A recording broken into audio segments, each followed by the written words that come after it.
Welcome to another Monday Musings, and we're going to talk about, give you a brief history of cartomancy, which is the use of cards in the art of divination. Join me over on Patreon, where you will find all of my books, services, and courses in the shop, blog posts, and the various tiers which you can explore. You can get magical training in the Temple of the Horned Serpent First Degree, and joining as a free member gets you started with that, or explore the Magical Journal and the Egregore Project. Hope to see you there. Okay, so cartomancy, the art of using cards as a means of divination. This has a long and intricate history that weaves together gaming, art, and mysticism. At its heart lies the belief that cards can act as mirrors of the human condition, revealing hidden truths and offering guidance in moments of uncertainty.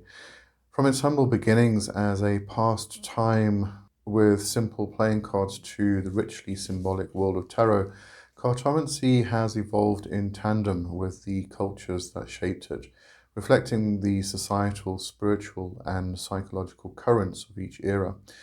Though cartomancy is most commonly associated with tarot today, its origins lie in the more universal tradition of playing cards, which were used for games and fortune telling long before tarot gained esoteric significance. Over time, playing cards and tarot diverged, each developing unique systems of interpretation and spiritual association.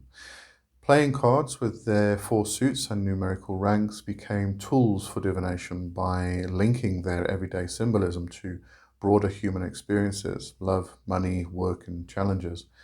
Tarot, on the other hand, offered a deeper symbolic framework with its major and minor arcana, each card laden with archetypes, cosmic connections, and mythic resonance.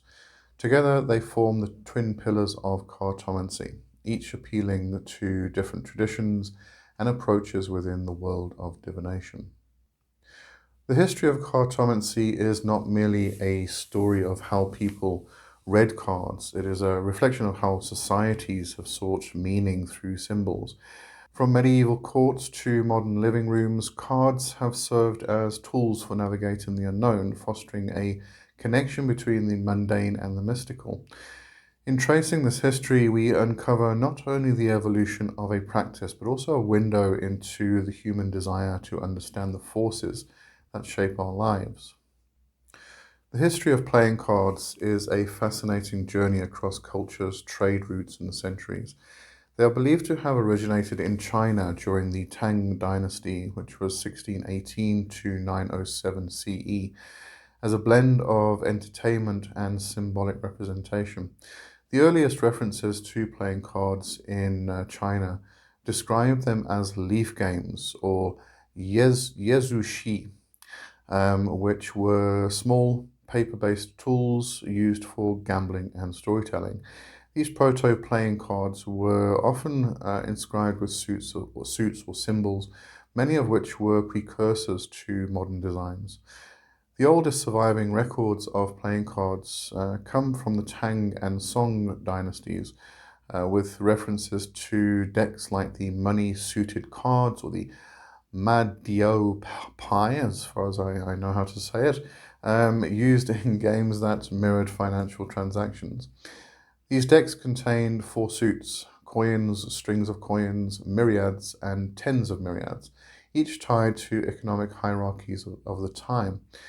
Early games involved combinations of numerical values, similar to modern trick-taking card games. Cards from this era were not merely recreational objects, they also had symbolic and literary significance. Some decks featured poetic verses, historical anecdotes, or characters from Chinese classics, turning card games into a blend of strategy, art, and education. From China, playing cards spread westward, carried by merchants and travelers along the Silk Road. By the 12th and 13th century, they had reached Persia and India, where they underwent significant adaptations. Persian Ganjifa cards, for example, featured elaborate hand-painted designs and were often circular rather than rectangular.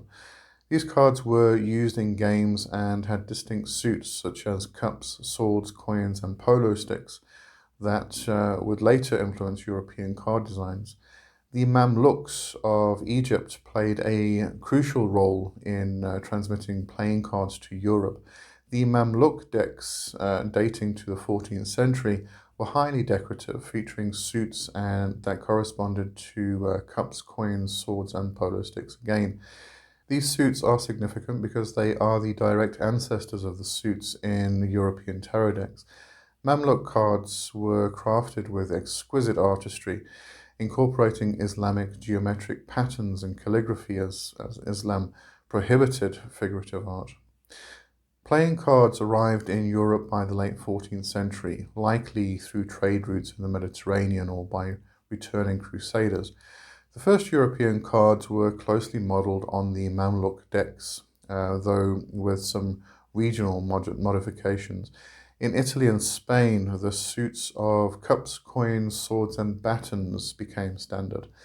These suited cards were initially hand-painted luxury items commissioned by the nobility, making them rare and expensive.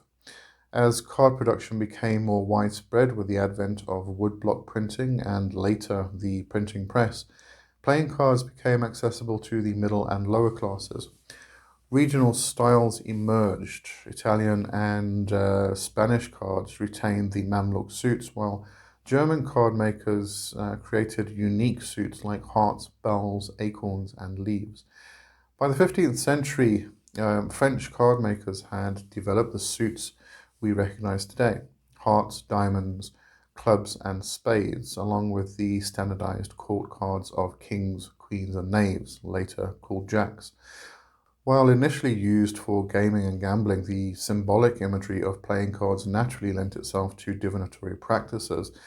The four suits came to represent aspects of life. Hearts were representative of emotions, relationships, and love. Diamonds of wealth, material success, and career.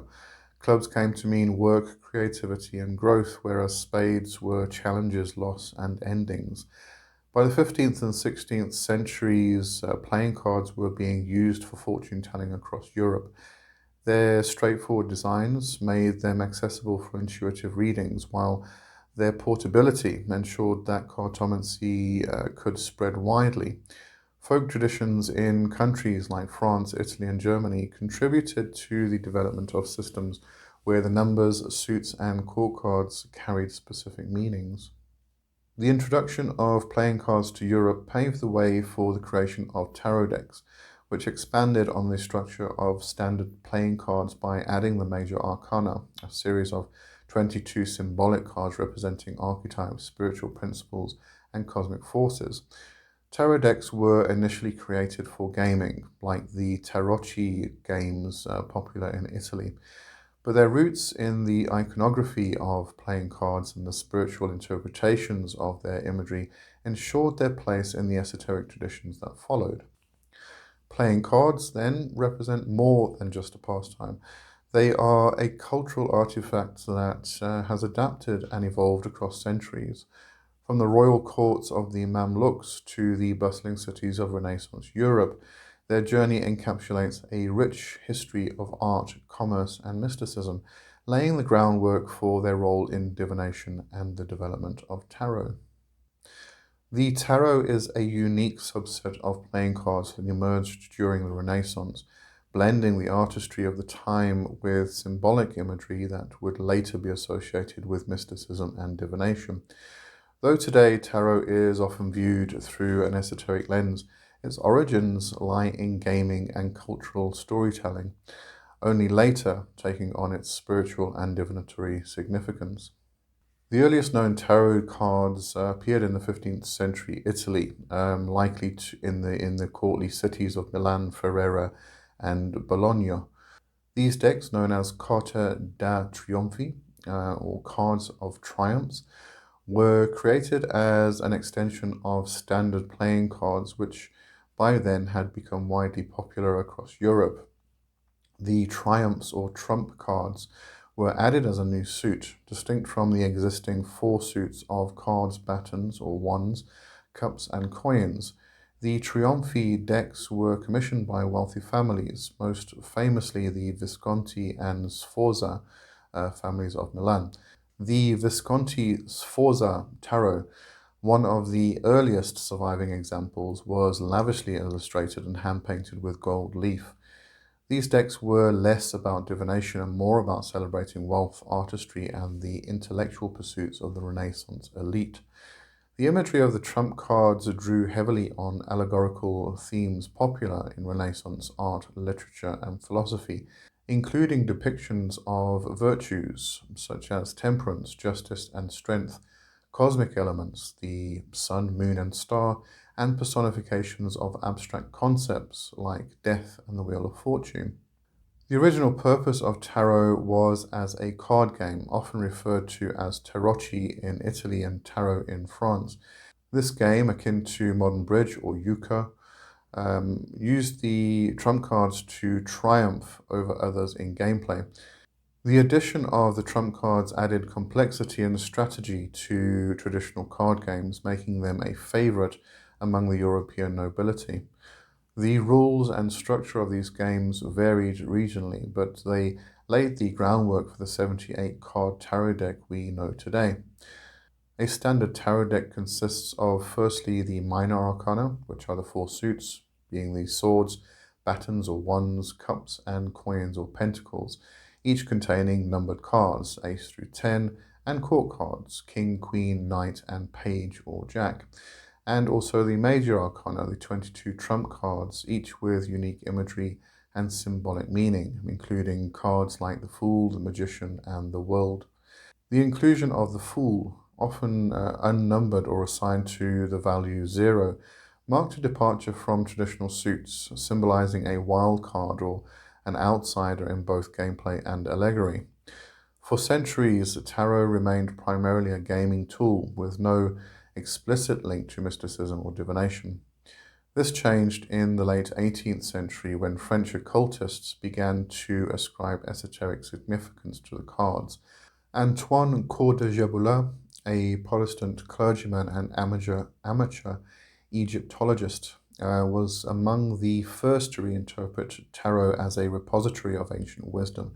In his 1781 work Le Monde Primitif, Cour de Jabula claimed that the tarot preserved the sacred teachings of ancient Egypt, specifically the mystical book of Thoth. He argued that the tarot's imagery contained allegorical and symbolic keys to universal truths, though his assertions were largely speculative and unsupported by historical evidence. Jean-Baptiste Alliette, known as Etila, took these ideas further by developing the first tarot deck explicitly for divination. Attila's deck reordered the traditional structure of the cards and added occult symbols, astrological associations, and alchemical references. He also wrote comprehensive guides for interpreting the cards, solidifying tarot's role as a divinatory tool. The late 19th and early 20th centuries saw the tarot fully embraced by occult societies, particularly the Hermetic Order of the Golden Dawn. This organization developed a complex system of correspondences linking the tarot to astrology, the Kabbalistic Tree of Life, and the elements. Golden Dawn members, including Arthur Edward Waite and Aleister Crowley, played pivotal roles in shaping modern tarot.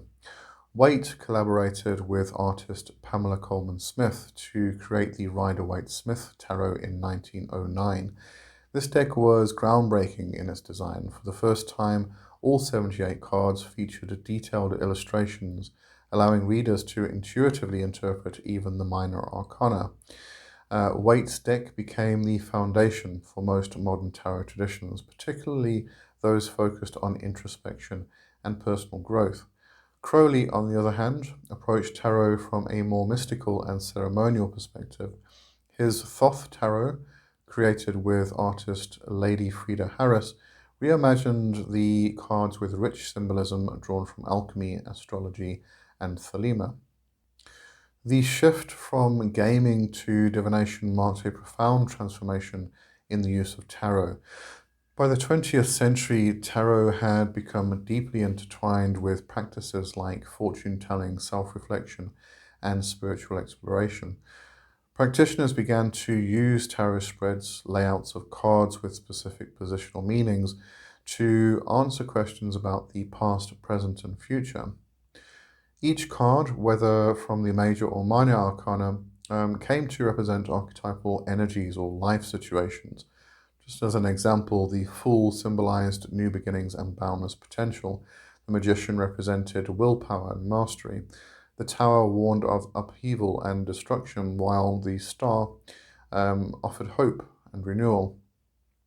Today, tarot decks are produced in an astonishing variety of styles and themes, reflecting everything from traditional spiritual paths to modern pop culture. The tarot has become not only a tool for divination, but also a medium for storytelling, meditation, and artistic expression. Although the idea of tarot as an ancient mystical tradition is largely a product of 18th and 19th century reinterpretations, its enduring appeal lies in its ability to adapt and resonate with each new era. From its Renaissance beginnings as a game of triumphs to its current role as a spiritual and psychological tool, the tarot remains a timeless reflection of the human journey. All right, and that is your brief history of cartomancy. And I do apologize for the really bad pronunciations of various words there. I do not speak hardly any of those languages, Italian, French, Chinese, etc., etc. So I did do my best, but I hope I got through that okay. All right, that's it for this week, and I'll see you next time. Thanks for watching, and cheers for now. Bye bye.